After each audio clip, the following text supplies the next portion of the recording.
Shalom warga kerajaan, salah satu yang paling berbahaya dalam abad yang ini dan bahkan mulai abad lalu adalah the crossless Christianity, tanpa cross. Kekristenan tanpa salib. Sebab mereka semua penderitaan saya tanggung Tuhan dan kita tinggal menikmati saja. Di dalam Yohanes pasal 21, mujizat pertama kan Yohanes 2, Yesus bekerja di sebuah rumah. Air jadi anggur, itu gambaran daripada betapa pentingnya keluarga bagi Tuhan. Tapi juga Tuhan tidak melupakan yaitu marketplace.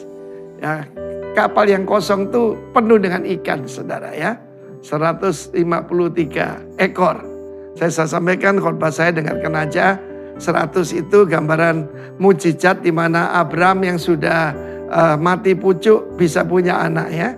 Tidak ada mustahil. Yang 50 itu tahun Yobel. Dan 50 saudaraku artinya semua yang hilang akan dikembalikan kalau tahun Yobel. Dan juga Pentakosta. 3 ilahi dan 3 juga berarti ada hari ketiga bagi kita. Tetapi Yesus berkata kepada Simon Petrus, waktu itu dipanggil Simon lagi. Ketika sudah dipulihkan dia kembali jadi Petrus, jadi Kefa. Sesungguhnya ya, ketika engkau masih muda, engkau mengikat pinggangmu sendiri. Dan engkau berjalan kemana saja yang engkau kendaki. Engkau, kamu. Tetapi jika engkau sudah menjadi tua ataupun dewasa, engkau akan mengulurkan tanganmu dan orang lain akan mengikat engkau. Membawa engkau ke tempat yang tidak kau kendaki. Dengan demikian dinyatakan bagaimana Petrus akan mati dan memuliakan Allah. Saudara yang kasih Tuhan, yang Yohanes 21 menarik sekali. Ketika Yesus berkata, come and dine. Mari dan makanlah semua suka. Tapi kemudian dia memisahkan Simon Petrus yang berkata, feed my lamb, come and serve. Datanglah dan melayani bersama dengan aku. Tapi yang terakhir ini, come and die with me.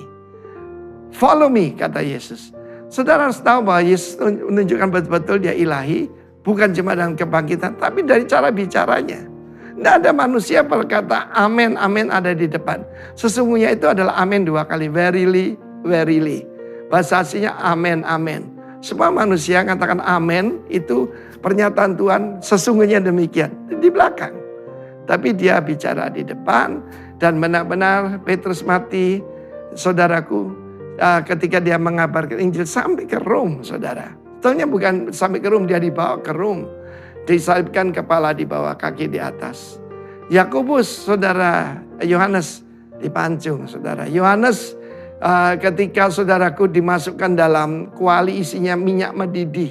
Tapi dia nggak mati. Sebab Tuhan berkata, kalau aku mau hidup sampai dia hidup sampai aku datang, itu bukan urusanmu. Hanya satu urusanmu, follow me. Buat setiap Anda.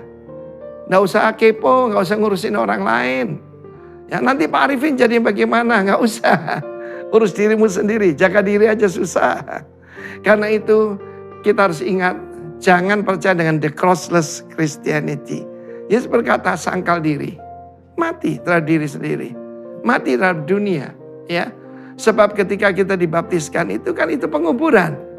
Kita mau mulai dengan mati bagi dunia dan hidup bagi Kristus. Tuhan memberkati kita semua.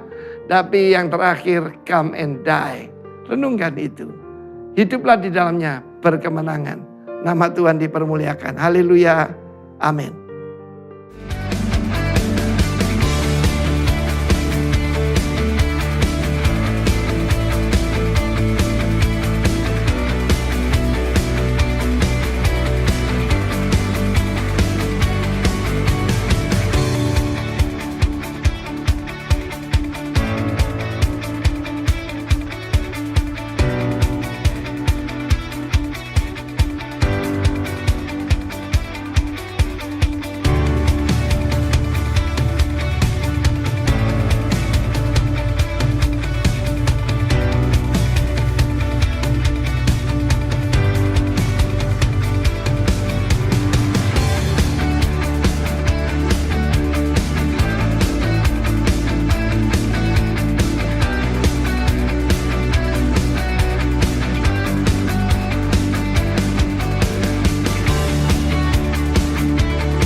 Tuhan, persembahanku ini.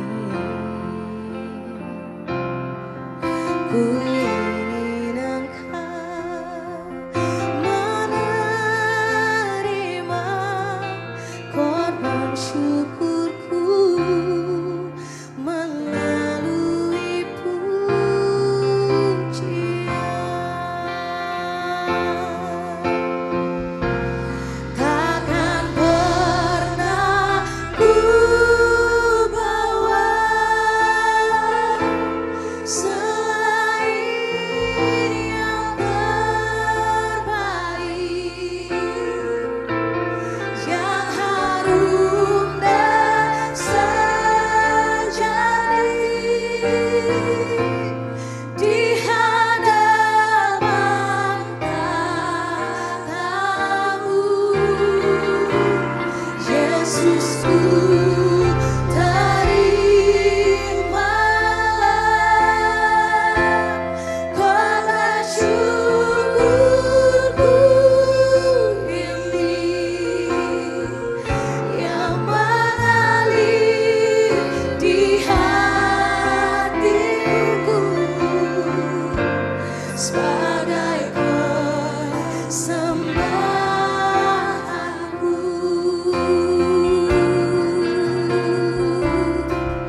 Ku bawa kepadamu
pujian, kami bawa sembah syukur kami bawa pujian kami Tuhan. Yang terbaik bagimu, yang terbaik bagimu Tuhan. Ini mengalir dari hati kami, dari hati kami yang mengasihimu Tuhan. Mari sembah Dia, mari puji Dia. Hanya nama Yesus, hanya nama Yesus, hanya Dia yang layak. Terima sembah syukur, yes. Terima segala pujian. Persembahan, persembahan yang terbaik bagimu Tuhan, bagimu Tuhan. Yesus, Yesus. Syukur, syukur Tuhan. Oh, kami gak mau berdiam diri Tuhan. Kami beri yang terbaik bagimu. Mazmur kami, syukur kami, hati kami, tubuh jiwa kami, yang terbaik bagimu Tuhan. Yes. Oh, haleluya. Syukur, sembah, sembahmu Tuhan. Jauh mulia, mulia. Oh, mari puji Dia, bersyukur, bersyukur karena Kau baik Tuhan.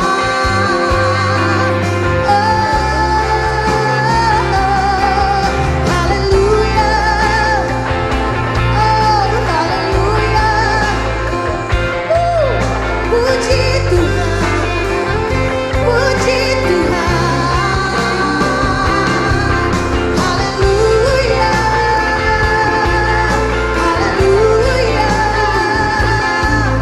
Puji Yesus, puji Yesus yang maha tinggi, yang maha kudus Tuhan.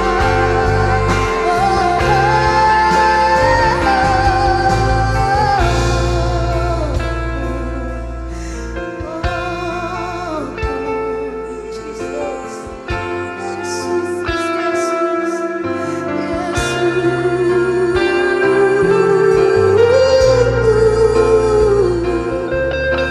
Jesus, oh, sembahmu Tuhan, sembahmu Tuhan. Betapa kami kagum akan perbuatanmu, Yesus. Sungguh kami bersyukur Tuhan, Yesus.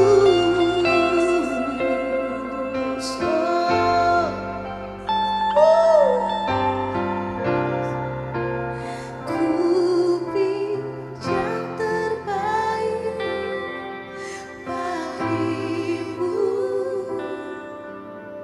ku relakan segalanya.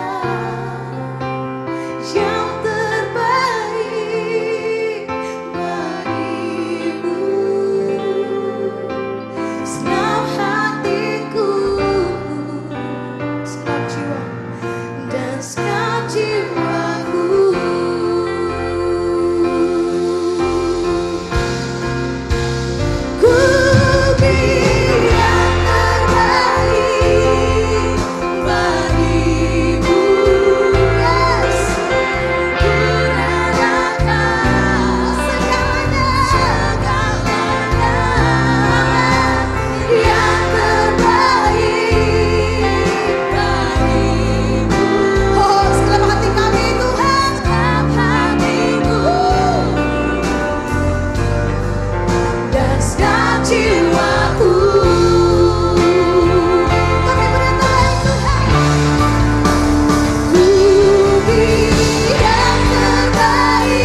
kasih Tuhan. Kami beri yang terbaik bagimu. Thank you Jesus. Thank you Jesus. Haleluya, haleluya. Hidupku ada di tanganmu. Kau beri rancangan yang terindah. Tak hanya yang baik saja yang ku terima. Walau tubuhku dirembukan, walau jiwaku terkoyakkan, pujianku takkan terhentikan. Rohmu yang memberi penghiburan. Amin. Akan ku salibku, syukurlah kasih setiamu. Ku bertahan, kau buatku demikian imanku. Ku mau tetap bersyukur, senantiasa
Jesus.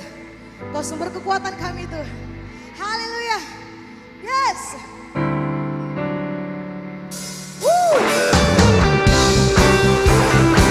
Percaya saudara, Yesus sumber kekuatan kita. Amin.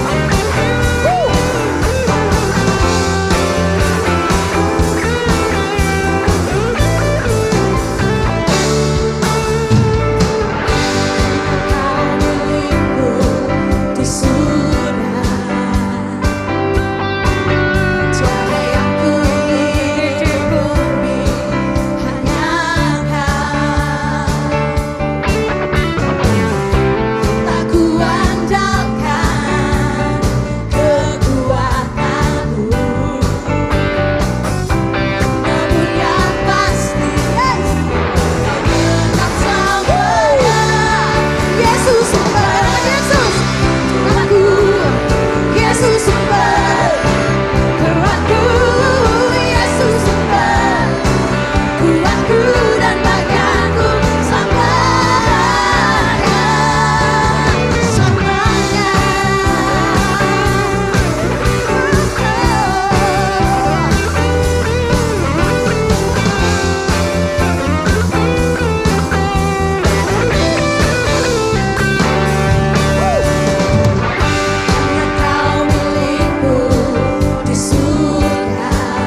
di surga.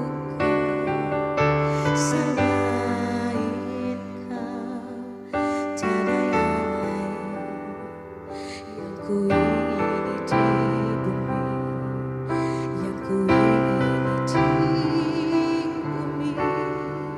Sekalipun dagingku dan hatiku habis lenyap,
Salam Bapak Ibu Saudara sekalian, selamat pagi. Saya percaya Bapak Ibu Saudara sekalian semua kita dalam keadaan sukacita yang berlimpah dan tentunya dalam keadaan sehat, luar biasa.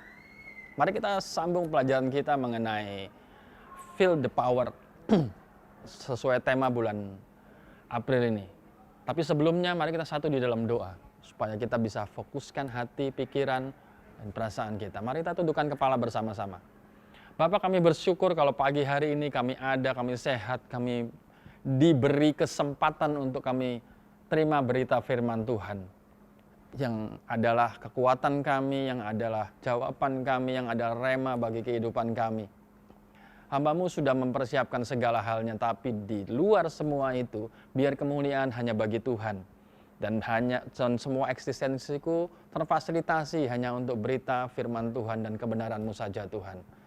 Biar semua ini jadi dahsyat dan ajaib, dan semua yang mendengar dimanapun berada Tuhan, melalui layar televisi ini Tuhan akan terima kuasa kedahsyatan-Mu Tuhan. Terima kasih Bapa, di dalam nama Tuhan Yesus kami bersyukur dan berdoa. Haleluya, sepakat bilang amin.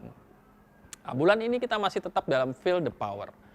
Kalau Bapak Ibu suka dengan judul, saya kasih judul Awaken the Power of God.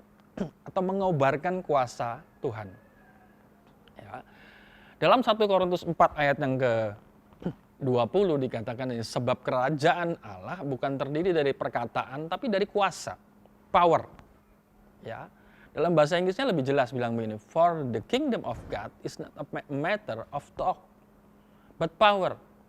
Bukan cuma sekedar ngomong-ngomong gitu loh. Bukan cuma sekedar dari satu disampaikan kepada ini, juga bukan cuma omongan belaka atau omongan kosong belaka, atau ya entah bukan omongan kosong pun cuma sekedar diomongin gitu loh.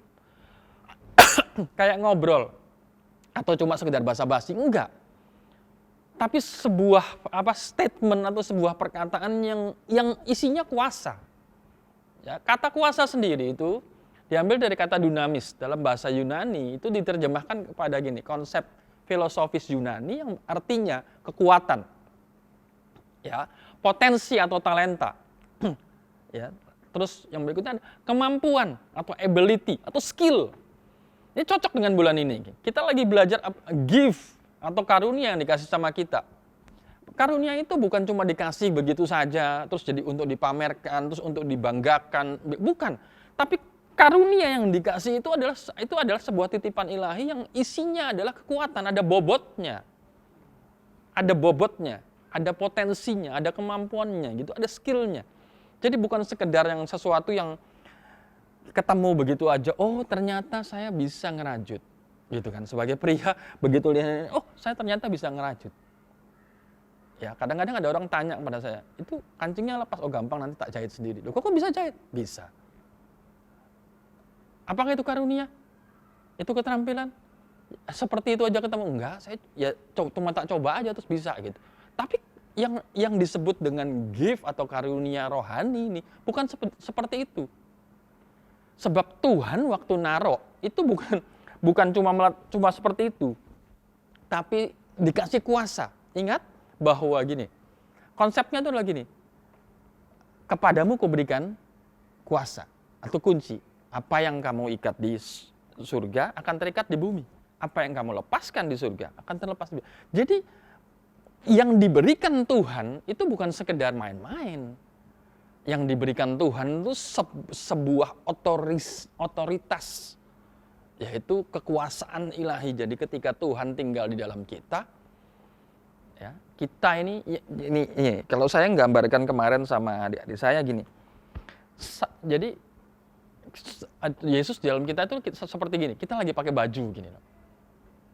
Ya, terus dijawab gini, oh jadi Yesus itu bajunya? Enggak, saya lebih suka kenapa? Yesus itu kita, orangnya ini di dalam. Ya, yang kelihatan tuh kita. Orang ngelihat seseorang kan nggak pandangan terus, oh ini nggak pakai baju begitu kan orangnya, tapi kan liatin bajunya, oh bagus kan. Jadi kita ini seperti baju yang diliatin sama semua orang. Oh ini performnya seseorang seperti ini.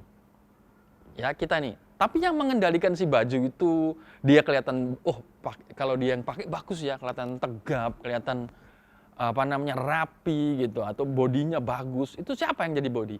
Yaitu Tuhan. Jadi apa yang kita present ini bergantung dari orang yang di dalamnya. Nah, pribadi yang di dalamnya ini adalah Tuhan. Jadi ketika kita lagi jadi saksi seseorang, kita mempertontonkan seseorang atau mempertontonkan sesuatu kepada orang lain, itu karena apa? Karena yang di dalam kita ini. Ya. Jadi kekuatan, potensi atau kemampuan yang ada di dalam kita ini datangnya dari mana? Dari Tuhan. Dan itu bukan cuma sekedar kemampuan biasa, potensi biasa, tapi ada powernya, ada kuasanya di dalamnya.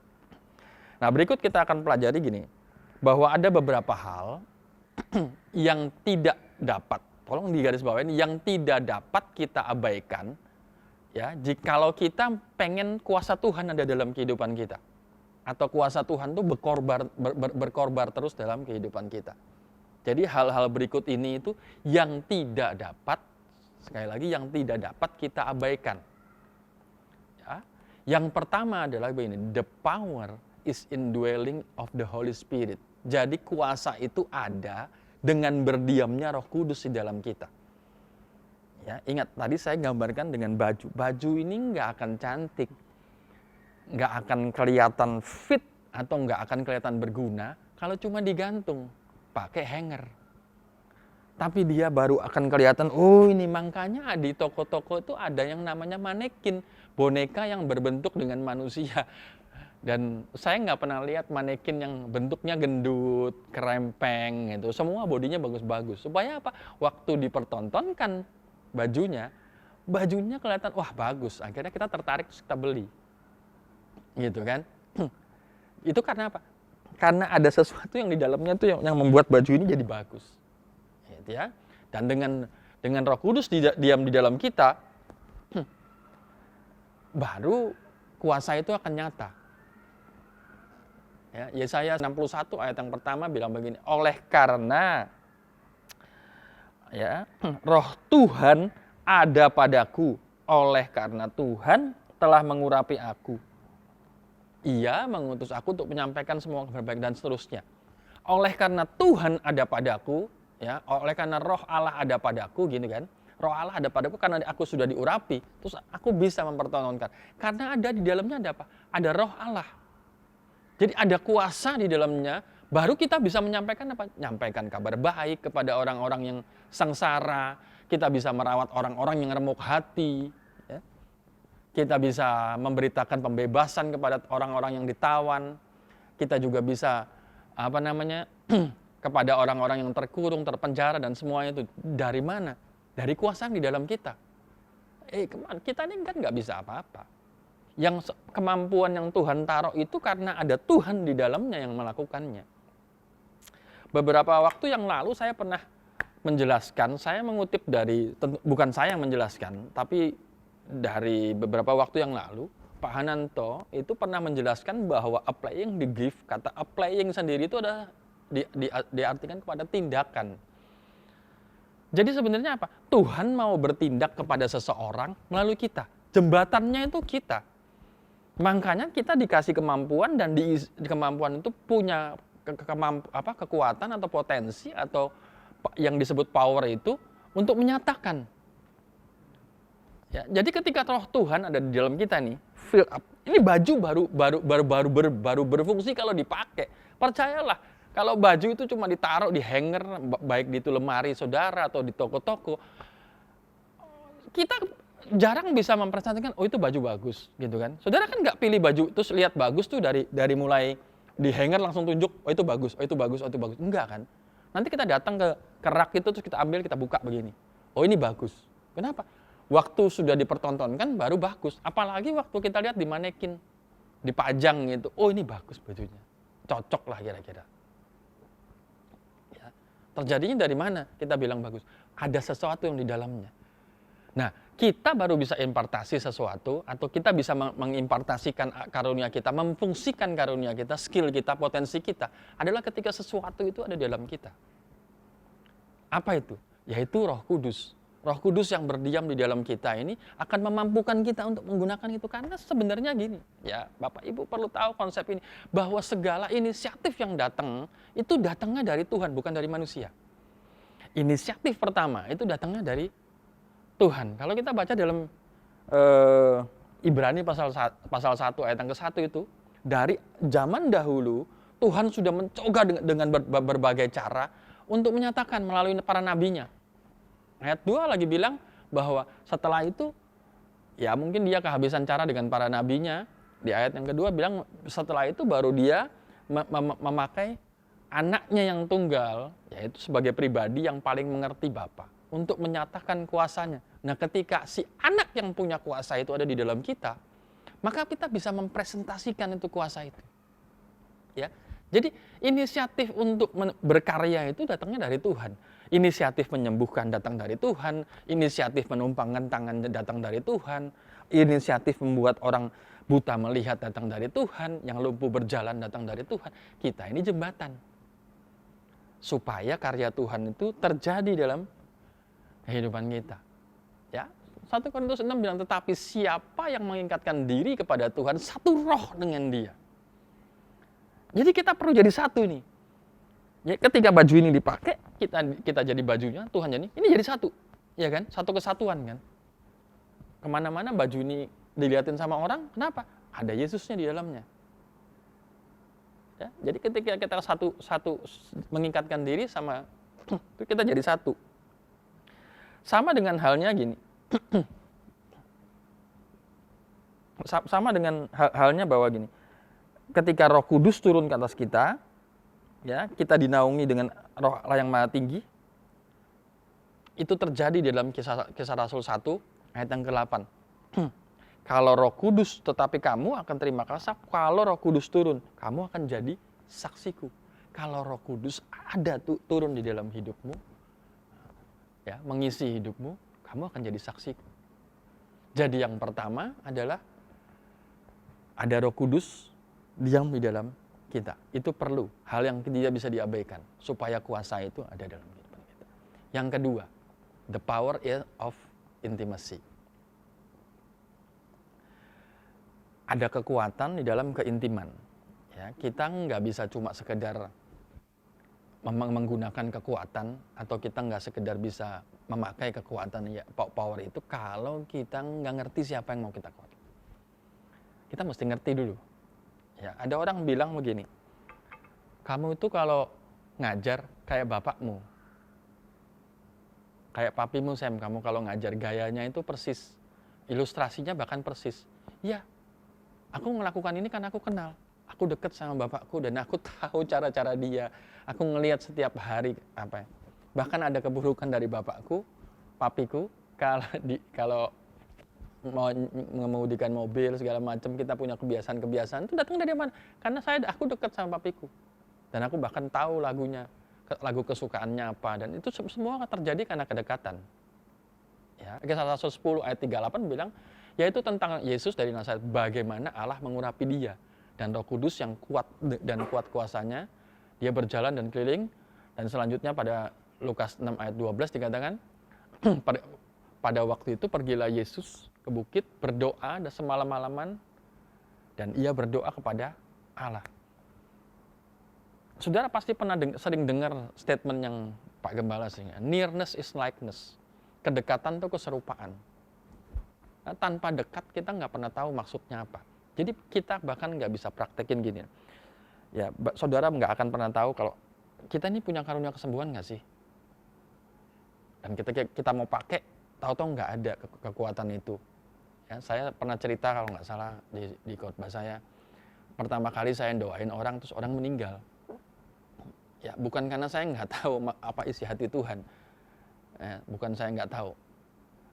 Ya, tapi kadang-kadang apa yang kita sampaikan tuh nggak bisa sesuai dengan apa yang orang mau, gitu kan? Atau ada saya jarang nonton di YouTube tuh yang kalau KKR terus altar call banyak tuh, saya nggak terlalu suka dengan hal itu. Ya, saya nggak tahu, saya tipe orang yang saya nggak suka orang ditumpangin tangan terus manifestasi.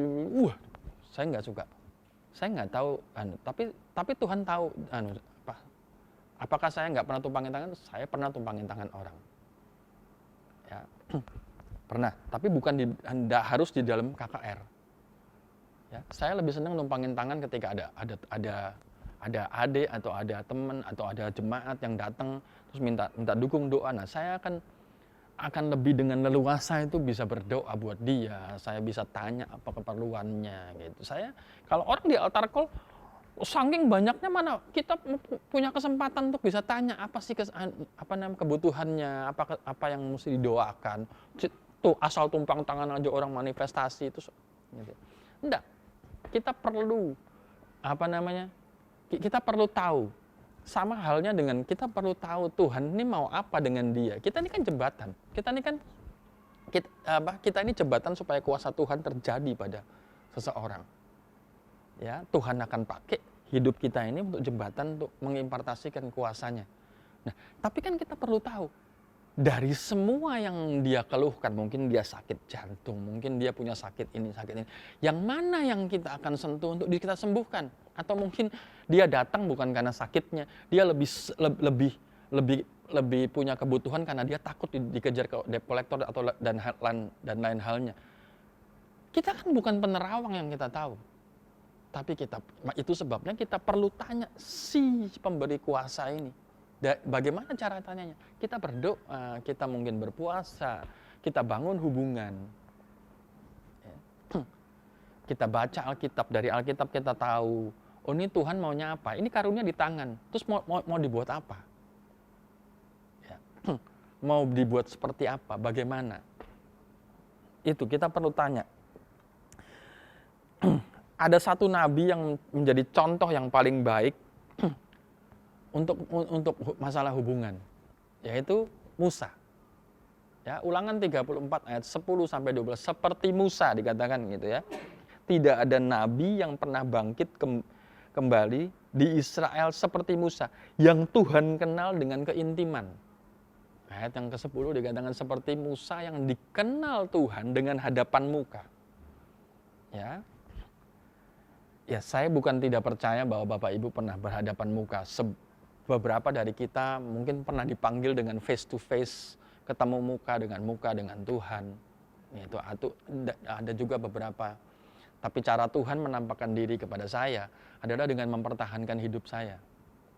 Ya, saya kecelakaan, saya pernah koma, tapi Tuhan mempertahankan hidupku. Dengan cara itu Tuhan menampakkan dirinya padaku, dengan menyatakan dirinya bahwa aku ada. Ya, bahkan dulu waktu saya bertobat, saya pernah berdoa nantang Tuhan. Mungkin beberapa saya pernah ceritakan, saya bilang sama Tuhan di Globe itu, saya bilang kalau ada orang dari belahan dunia sebelah sini datang ke Indonesia. Waktu itu saya belum bertobat. Ya memang saya lahir Kristen, tapi saya belum terlalu percaya dengan Tuhan. Tuhan itu hanya sebagai gambar, model, dan apalah. Menurut saya cerita dalam Alkitab, kalau ada orang dari belahan dunia sebelah sini datang ke sini, aku nggak kenal dan bilang, kamu adalah hambaku, aku baru akan percaya bertobat. Dan 1 tahun kemudian Tuhan buktikan. Ya, ada Reverend Morris saya dulu datang dengan timnya, dan waktu itu saya terpilih untuk bawa mobil driver, ngedrive rombongan. Satu ketika salah satu anggota dari rombongan itu bilang, Samuel, God said to you that you will be my servant. Saya tersentak, saya ingat saya punya tantangan kepada Tuhan. Itu buktinya kalau Tuhan tuh pengen kita nih dekat, berkomunikasi. Ya, Tuhan gak pernah biarkan kita. Nah, waktu Tuhan sudah pilih, gitu, selanjutnya apa? Saya perlu membangun hubungan dengan Tuhan yang saya pertanyakan itu, betul nggak? Tuhan mau apa? Tuhan panggil aku jadi hambanya, terus mau ngomong apa? Apakah kita sudah dengan semua statement itu terus kita bilang, wah aku ini hamba Tuhan. Kemana-mana aku bilang, aku hamba Tuhan, aku hamba Tuhan, aku hamba Tuhan. Enggak. Kita mesti tahu Tuhan tuh pengen apa. Dari kita jadi hamba Tuhan, kita dipanggil tuh Tuhan mau pengen apa. Ya, bagaimana caranya menyatakan Tuhan?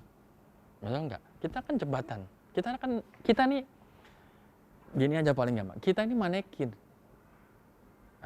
Bagaimana caranya mempresentasikan Tuhan, mempresentasikan baju ini supaya kelihatan bagus, cantik, dan ya. Terus ayat yang berikutnya dikatakan gini. Dan dalam hal segala tanda mujizat yang dilakukan atas perintah Tuhan di tanah Mesir. Itu tanda-tanda ajaib dari Tuhan yang menyertai Musa ketika Tuhan mengutusnya untuk melakukannya di seluruh tanah Mesir kepada Firaun dan kepada semua hambanya yang tinggal di negeri itu. Karena kedekatan Musa dengan Tuhan, ya, karena keintiman, Tuhan pakai ini. Kamu pergi ke sana. Semua tanda ajaib ini menyertai kamu. Ya, bahkan semua hal yang dilakukan sama Musa 10 tulah itu semua karena Tuhan menyatakan diri. Kamu bikin seperti ini.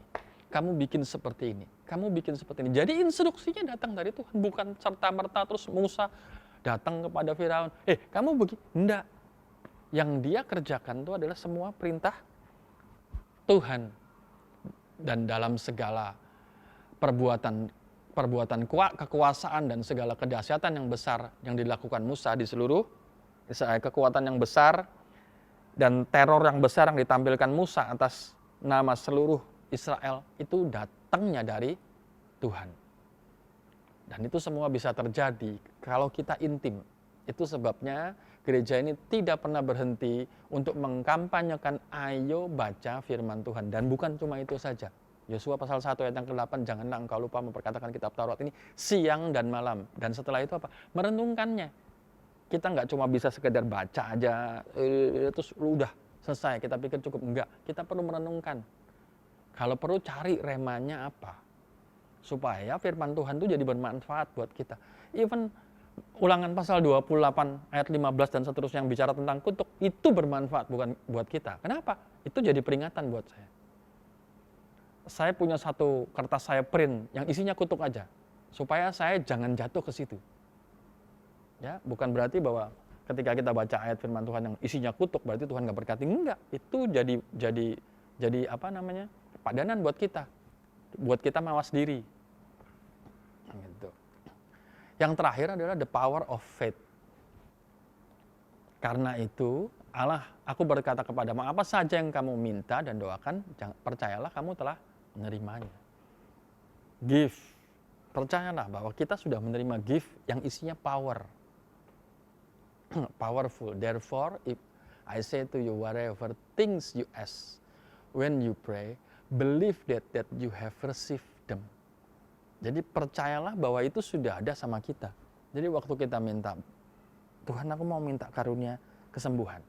Percaya aja bahwa itu ada padamu. Padamu sudah kuberikan kuasa. Tapi semua itu prinsipnya harus kita pahami. Bahwa apa? Itu terjadi kalau Yesus tinggal di dalam kita. Ya, saya udah cari gambarnya. Ini ilustrasi yang paling cocok itu gambar. Tapi saya nggak sempat ketemu yang resolusinya bagus.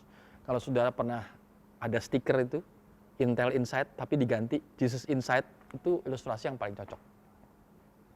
Ya. Karena tanpa semua gadget nggak akan berfungsi, tanpa prosesor. Yang diperlukan apa? Prosesornya. Jadi kita perlu Tuhan di dalamnya.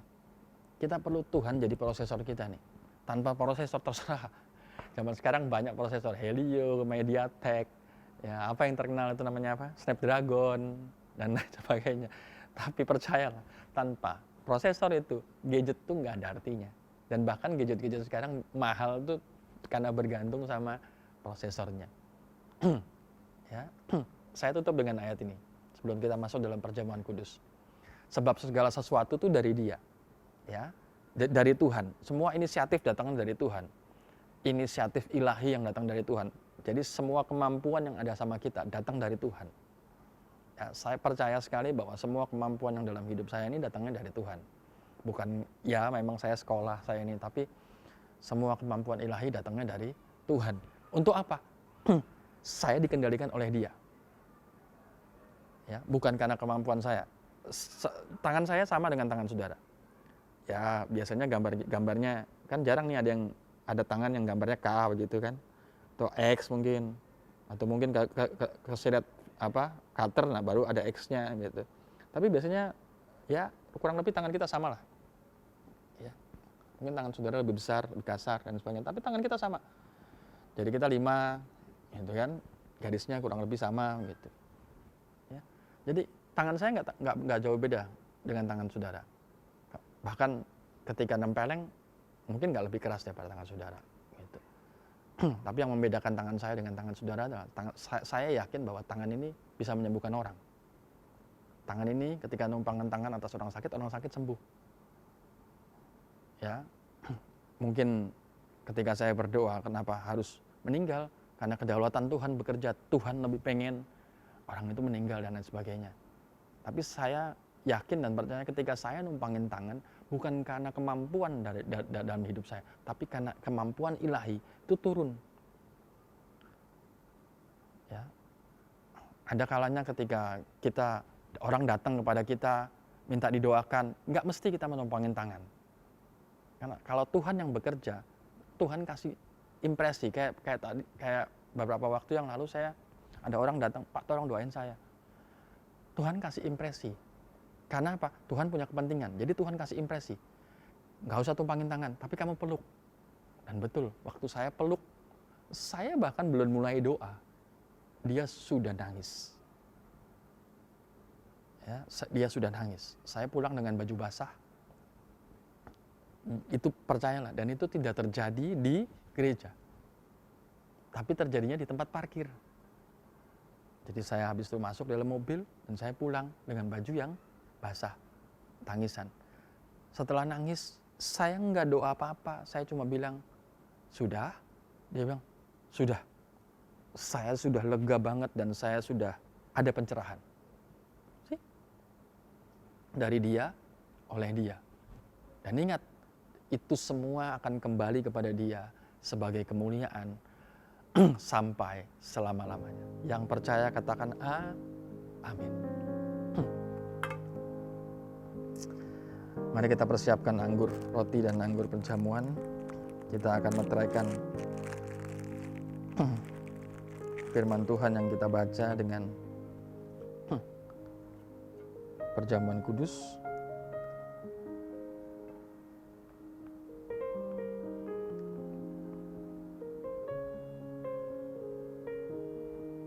Mari kita angkat roti di tangan kanan kita. Firman Tuhan berkata bahwa sebab apa yang kuteruskan kepadamu telah aku terima dari Tuhan, yaitu pada malam waktu dia diserahkan mengambil roti, mengucap syukur atasnya dan memecahkannya dan berkata, inilah tubuhku yang diserahkan bagi kamu. Perbuatlah ini setiap kali kamu memakannya menjadi peringatan akan aku. Gereja yang dikasihi Tuhan, mari kita aminkan firman Tuhan ini. Bahwa kita perlu manunggal, kita perlu ada Tuhan di dalam kehidupan kita. Kita perlu ada Tuhan, ada Roh Kudus di dalam kehidupan kita. Biar kita jadi satu daging. Tubuh yang kita angkat tinggi dan kepala kita adalah benar-benar makanan. Dan ketika kita makan, kita menjadi satu dengan tubuh Kristus. Yang percaya bilang amin, makan dengan iman.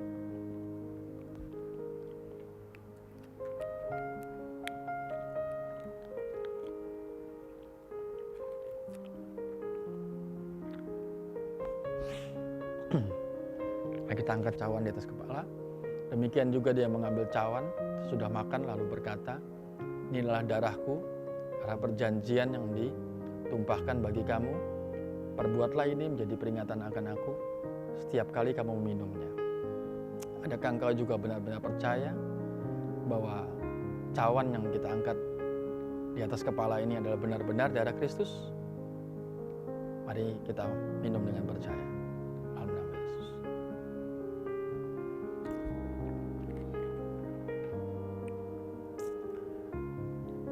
Mari kita ikrarkan 3 hal ini. Dan aku telah disalib dengan tubuh dan darahnya adalah roh untuk makanan untuk roh manusia supaya kita tidak menjadi lemah dan putus asa. Mari kita tundukkan kepala Bapak Ibu, satu dalam doa. Kami bersyukur untuk pagi hari ini, untuk anugerah, rahmat, kasih setia, buat kebaikan, kemurahan, buat nafas yang Tuhan berikan, dan untuk firman yang Tuhan sudah bagikan atas kehidupan kami. Kami bersyukur bahwa segala sesuatunya terjadi dengan baik. Kami bersyukur kami boleh menikmati firman, kami bersyukur kami boleh mendapatkan rema baru, pencerahan rohani. Kami boleh belajar mengenai pelajaran ini Tuhan. Bagaimana kami dipenuhi dengan Roh Kudus, bagaimana kami bisa tetap supaya kami bisa mengobarkan daripada kuasa Tuhan itu. Kami perlu untuk terikat di dalamnya. Kami perlu untuk mempertahankan ikatan itu dengan kami intim dengan Tuhan. Dan apabila kami sudah intim dengan Tuhan, kami perlu menaruh iman supaya keintiman dan keterikatan itu tetap terjalin Tuhan. Supaya kuasa Roh Kudus itu tetap nyata dalam kehidupan kami dan kami tetap dipakai sebagai jembatan untuk mengimpartasikan kuasa Tuhan. Terima kasih Bapa.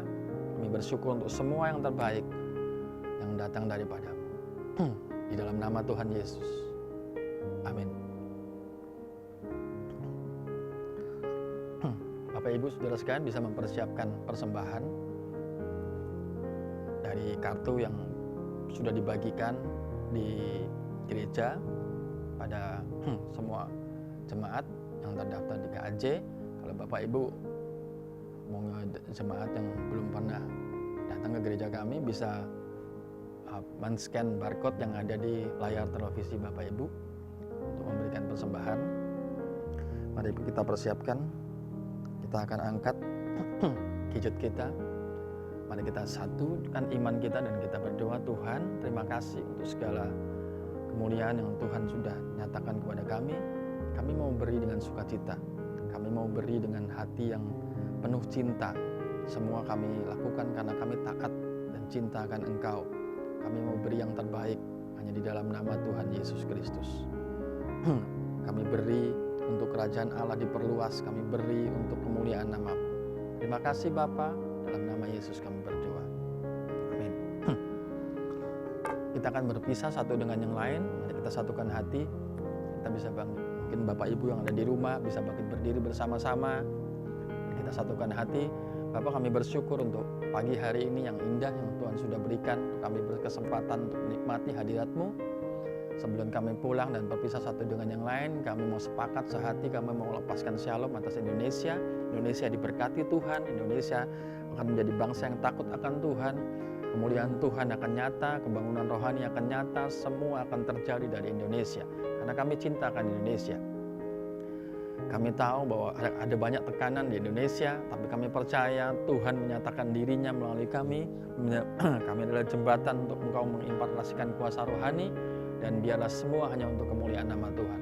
Kami juga berdoa melepaskan berkat atas pemimpin bangsa kami, Bapak Presiden dan Wakil Presiden, diberikan kesehatan, kekuatan, senantiasa hikmat-Mu Tuhan untuk melakukan segala yang terbaik untuk memimpin bangsa ini. Kami tahu itu berat, kami tahu bahwa itu tantangannya banyak, kami tahu bahwa itu tekanannya pun banyak, tapi kami percaya kekuatan ilahi ada padanya supaya dia melakukan sesuatu dan segala sesuatu yang terbaik.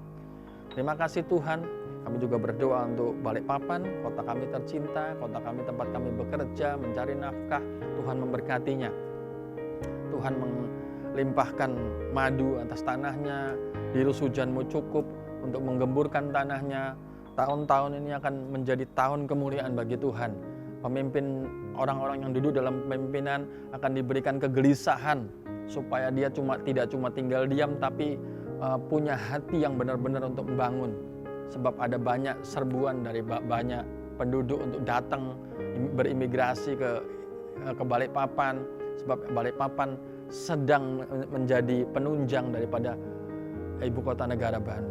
Terima kasih Tuhan, kami percaya bahwa pemimpin-pemimpin ini digelisahkan Tuhan untuk mulai menata, bukan cuma sekedar mengambil keuntungan, bukan sekedar mencari popularitas, ataupun apapun yang ada yang pernah terbesit di dalam pikirannya, tapi benar-benar punya hati untuk membangun akan Balikpapan.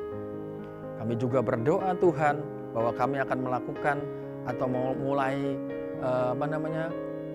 tahap daripada pembangunan Tuhan, tahap pertama. Kami butuh dana, tapi kami tahu bahwa kami punya Tuhan yang luar biasa. Kami pasti tercukupi. Tuhan akan gerakan orang-orang bahwa mereka yang mulai tergugah hatinya, mulai tergerak karena firman Tuhan, karena Tuhan sendiri yang menggerakkan hatinya, bahwa kami bisa membangun. Dan itu akan terbangun dengan anugerah Tuhan, yaitu Rock Gateway Tuhan. Terima kasih Bapa, sukon yang terbaik Tuhan akan tentukan, dan biarlah jadi kemuliaan nama Tuhan. Sekarang saudara yang kekasih, dan mari kita akhiri ibadah ini pagi hari ini dengan menerima berkat Tuhan. Mari buka kedua tanganmu dan terimalah berkat Tuhan bahwa adalah kehendak Tuhan kau semakin naik dengan tidak turun.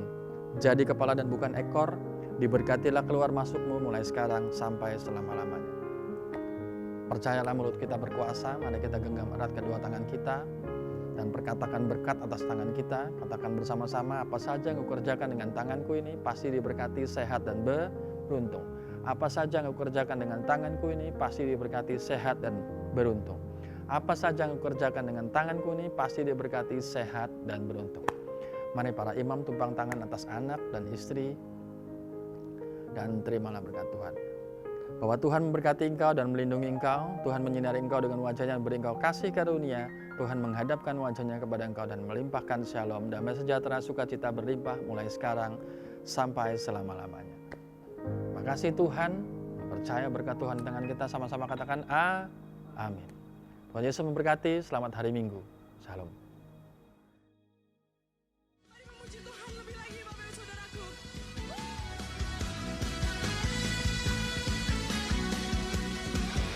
Tuhan Yesus baik dan teramat baik, amin.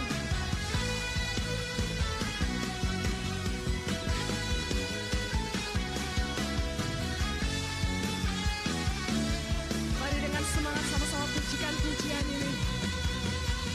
Mari kita semua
yang